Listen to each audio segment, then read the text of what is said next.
Good afternoon, and all of you online as well. I'm Bram Lillard, and like Benjamin said, I'm going to be talking to you about really an introduction to sustainment and how important it is.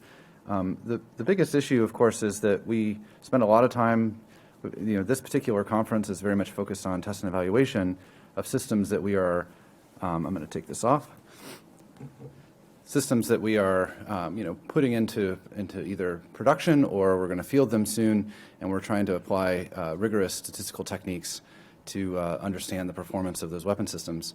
But not as much time and effort and knowledge and processes are put in place for the sustainment of weapon systems after they are put into operations. And so you can imagine, entire fleets of aircraft. When we talk about the rigor necessary to do good data science and good test and evaluation, that same level of rigor actually is often lacking for many of our weapon systems that are being sustained. So I'm going to talk, first of all, let's actually define what we're talking about. So many of you may or may not know this, but actually this is what the DoD spends most of our money on. So you can see, let's see, I guess I can point. So we have RDT&E, say again?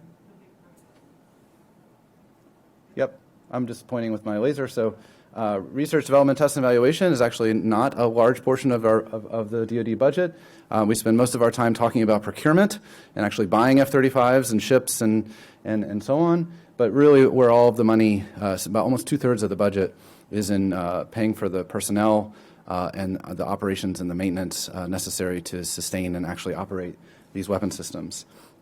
So, of course, we would like to apply rigorous analytical techniques to ensure that that money is being spent properly. The key metric that we talk about all the time is called readiness.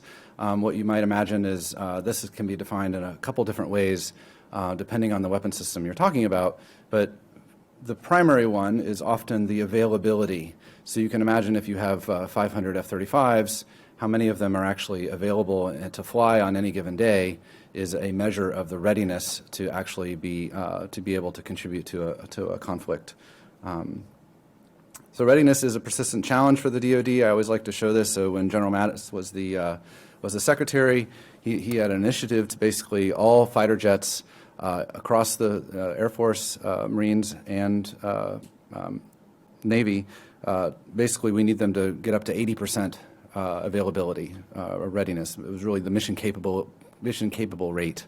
At the time, F-22, we're just going to pick on them for a little bit, started at around 49%, plus or minus.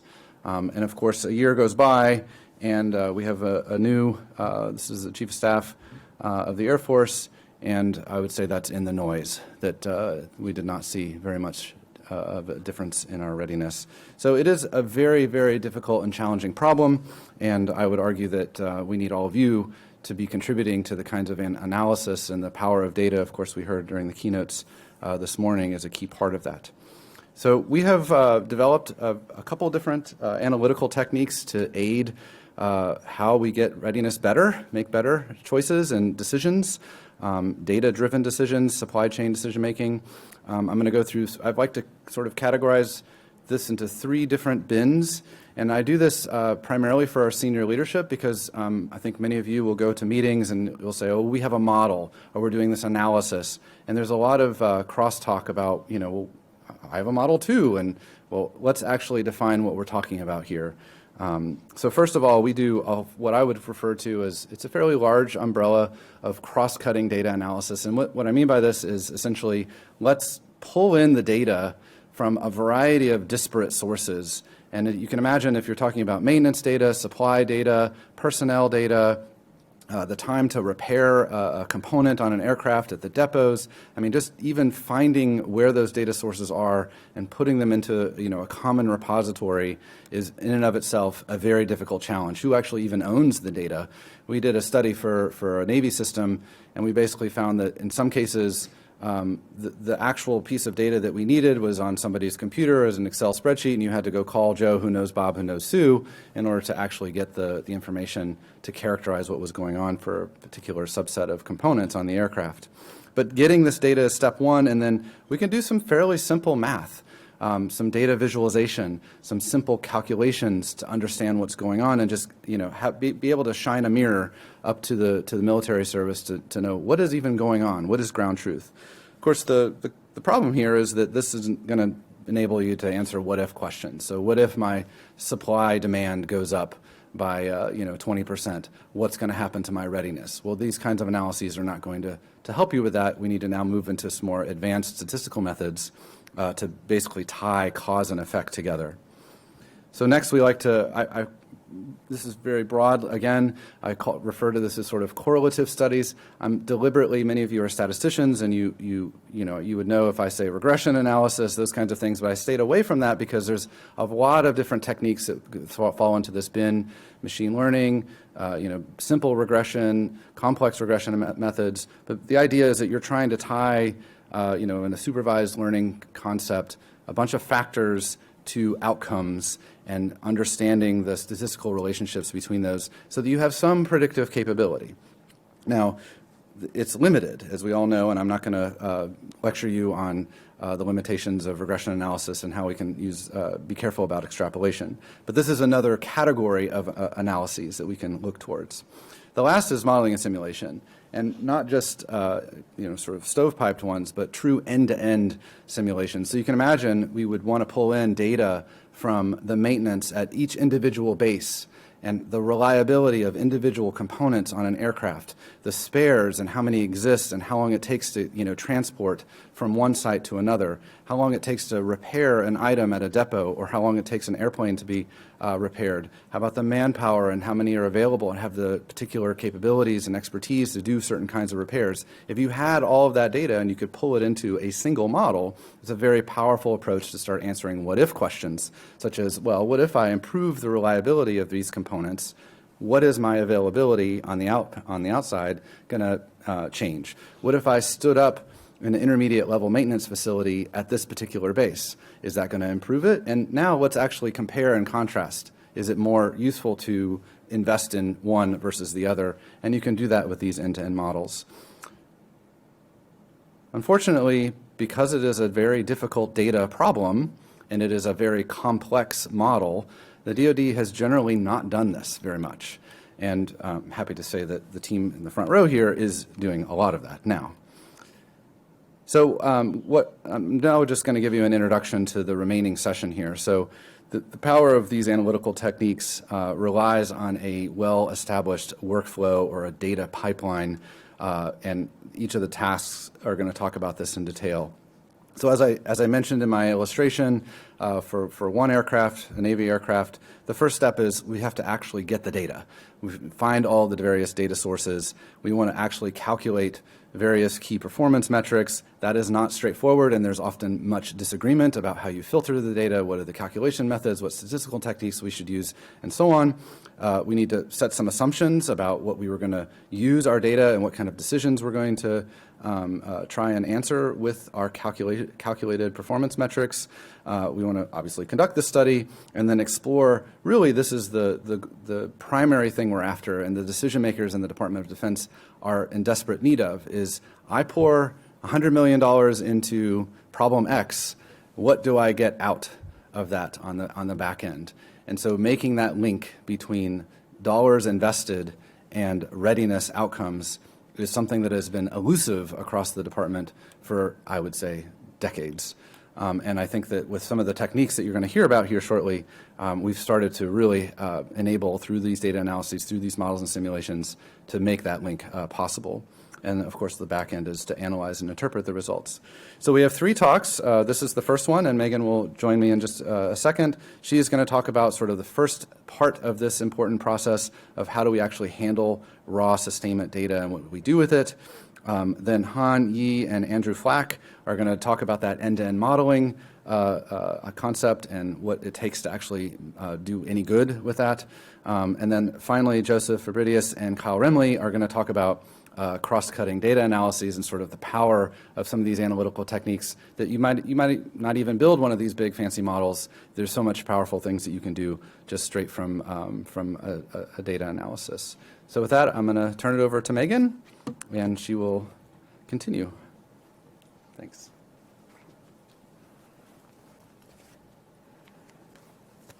Great, thank you, Bram. So as he said, I am going to discuss the foundational element of all of our analyses, which is the way in which we process our raw sustainment data. But before I jump into that, I want to make sure that we all have a clear picture of what this sustainment picture that we keep talking about, what it entails. So when constructing an end-to-end picture of the sustainment picture, we're trying to capture all of the major factors and complexities that go into and affect a system's readiness. So we start with the system or systems of interest. So in this case, it might be a ship, it might be an aircraft. And we next need to fill in the supplies picture. So what items are associated with that system? Where are they located? Is that locally on base, or is that in big warehouses at wholesale? And how long does it take for us to get new parts when they're broken?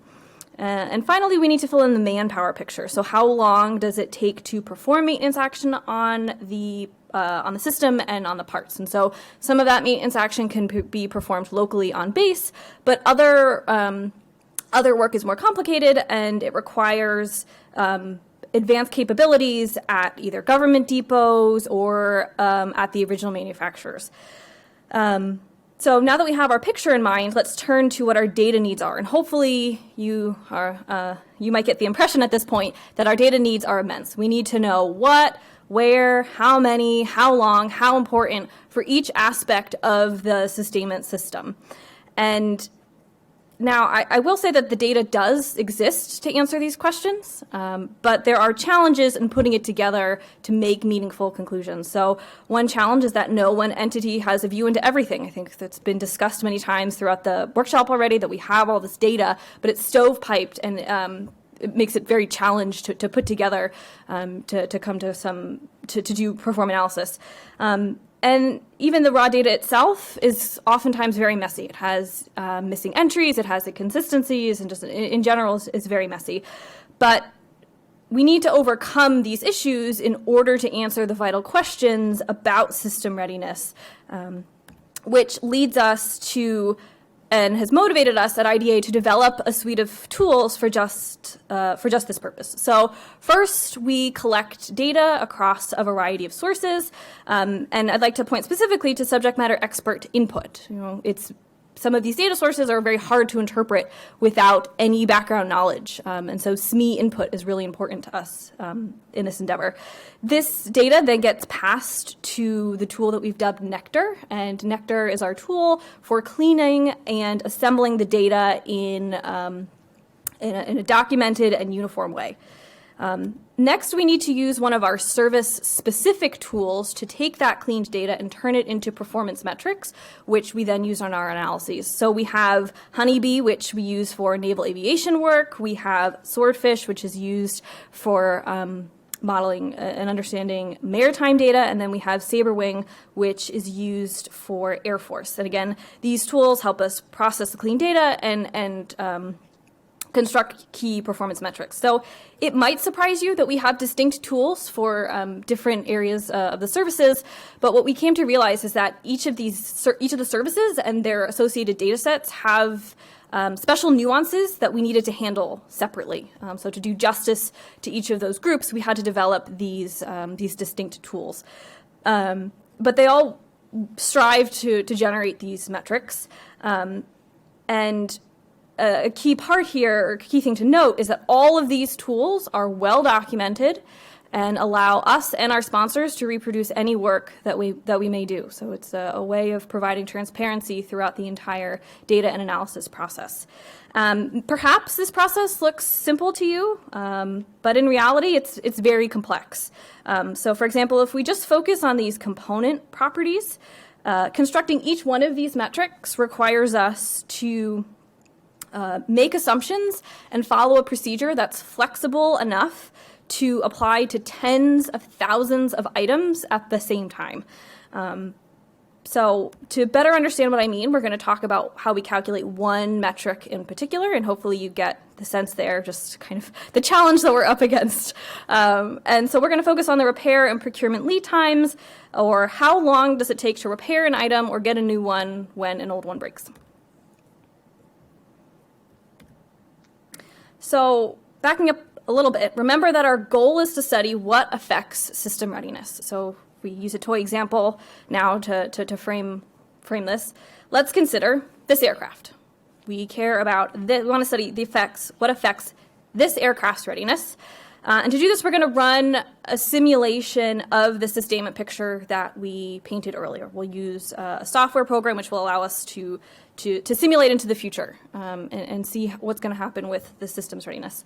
So my colleagues, Dr. Han Yi and Mr. Andrew Flack, are going to discuss more what this software is and what are these models that we develop and the intricacies of that.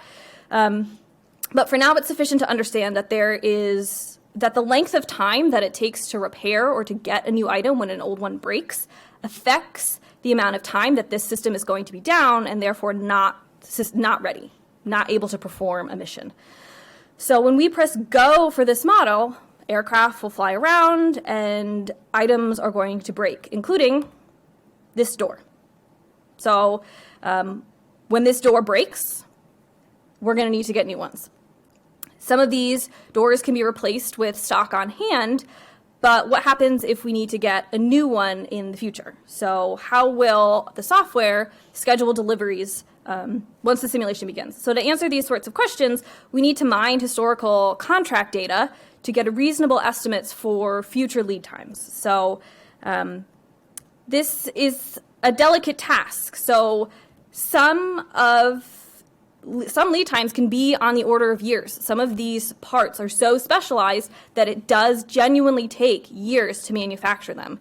At the same time, there is erroneous data that we have that suggests it took an exorbitant amount of time to receive a part. So there's this delicate balance between including as much data as possible in our estimates, especially since sometimes we only have a handful of historical contracts, so you don't want to cut useful data. But at the same time, you don't want to include outlier contracts, such as those that are dead or haven't been closed out for whatever reason. So there are a lot of nuances that I've kind of discussed here, so let's break these down a little bit further.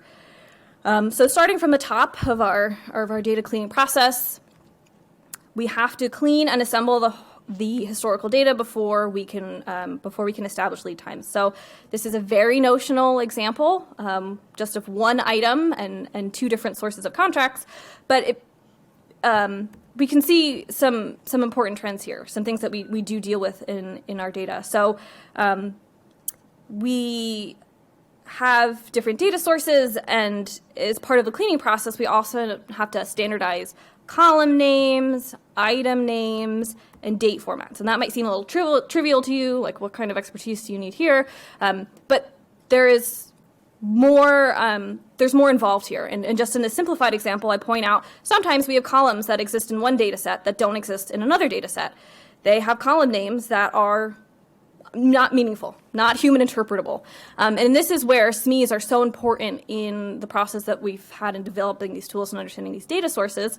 So in talking to a SME in this example, we learned that the column T denotes the type of contract that was written.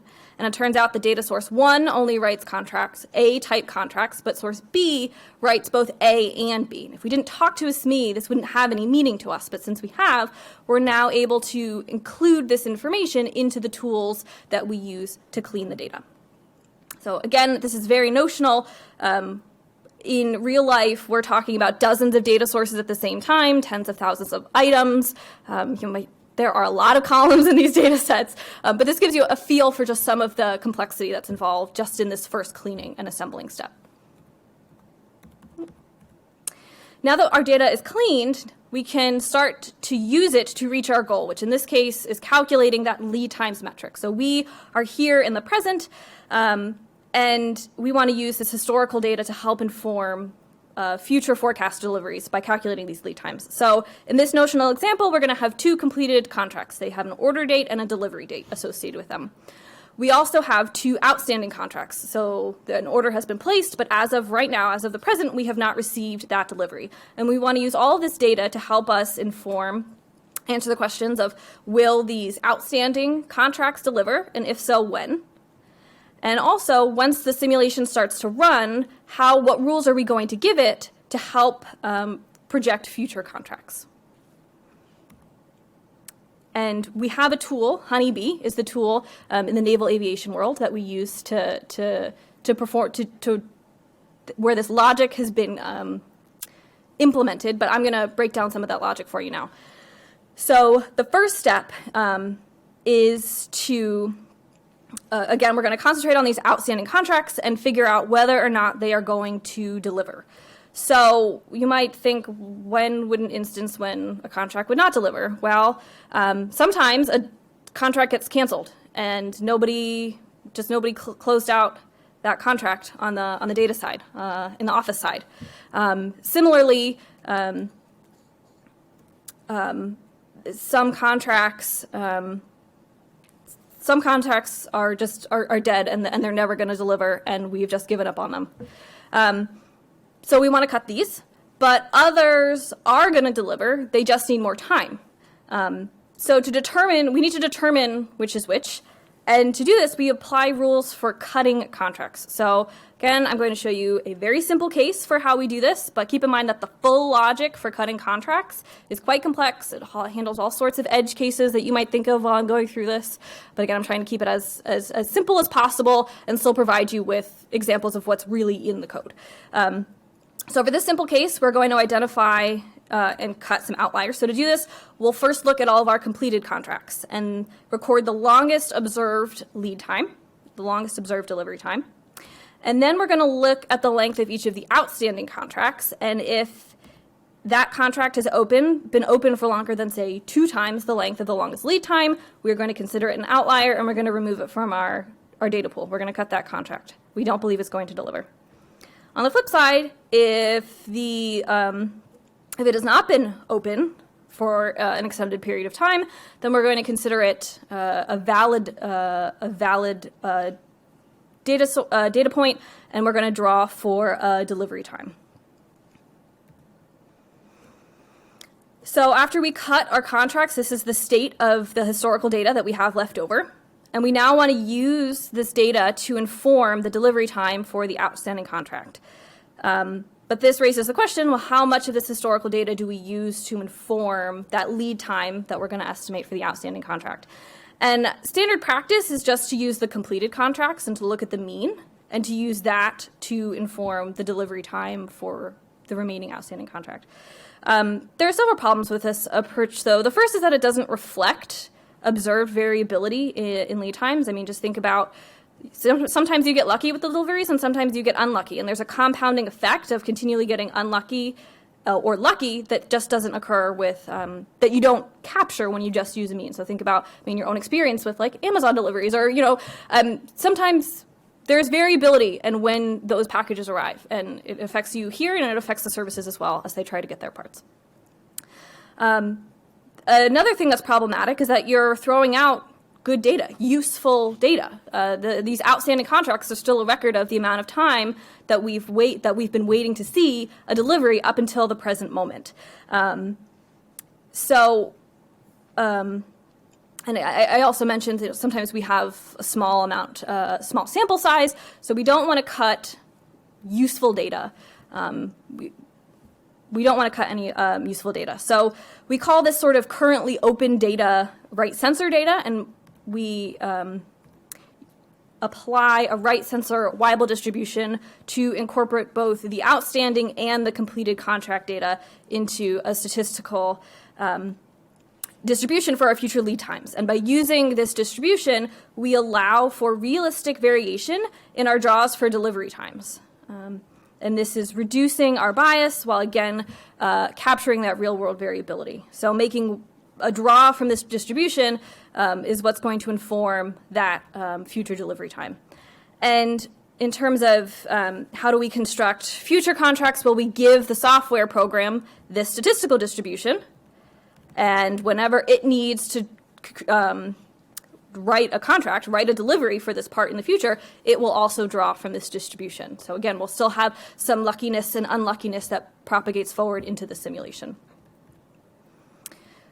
So all of that aforementioned work culminates with this picture. By following the steps that we outlined, we have established a procedure for calculating lead times, taking both completed and outstanding contracts, less any outliers, and constructing a censored statistical distribution which we can resolve future deliveries.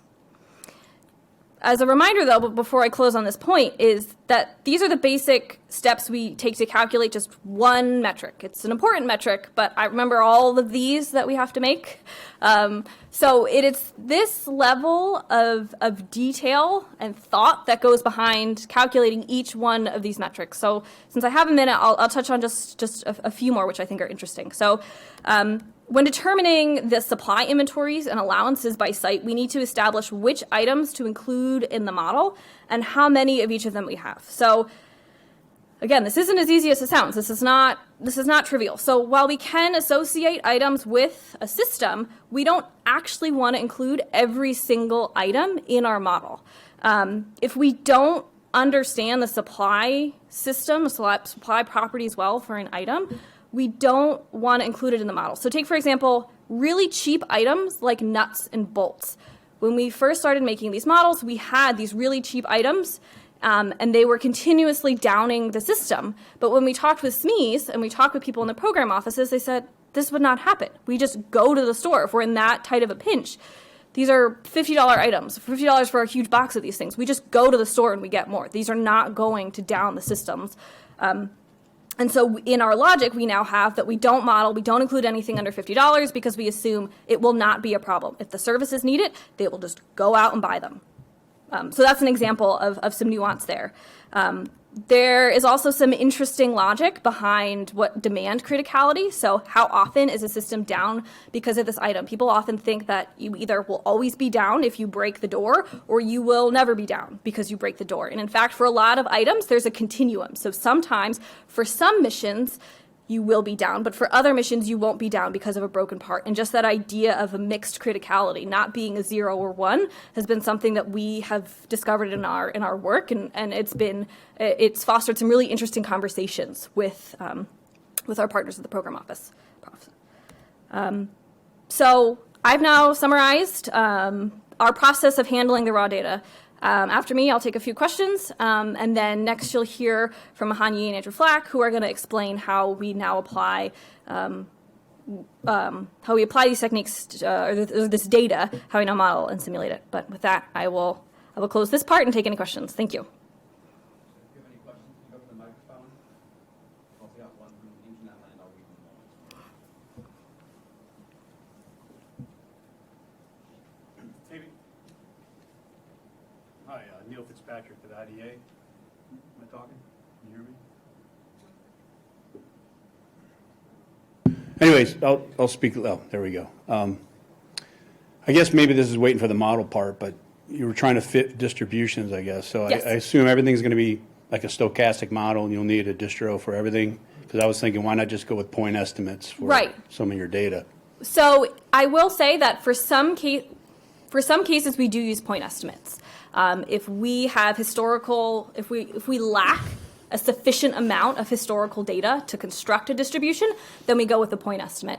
But for most of these metrics that we find that we have an ample amount of historical data, and these simulations run 5-6 years into the future. And so by only using a point estimate, you're not going to get these compounding effects and these kind of bottleneck effects of what happens if this one thing is delayed. How is that going to affect the next thing down the chain? And so we get this whole chain reaction that we're able to capture through using these distributions. I guess the next question then is the entities, I guess, for your simulation. I assume it's all aircraft frames, or is it No. squadrons? How did you aggregate or disaggregate your data? Yes, so that will come up in the next talk, but I guess I can say we have down to the system level. So in the case of an aircraft, we will have an individual aircraft that we then put together in squadrons, which we put together in bases that we have located at bases. They have flight patterns that we put into them.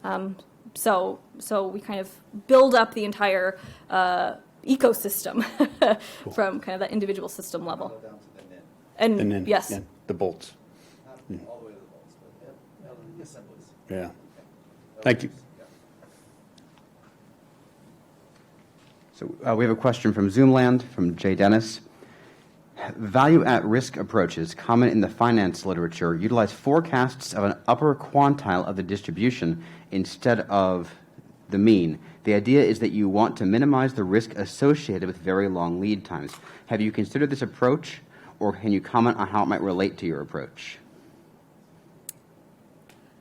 So I will say that in data that we have seen from the services end, we have seen that approach taken by the services. Let's be very conservative and use a very long, let's say, lead time, and we'll use that all the time.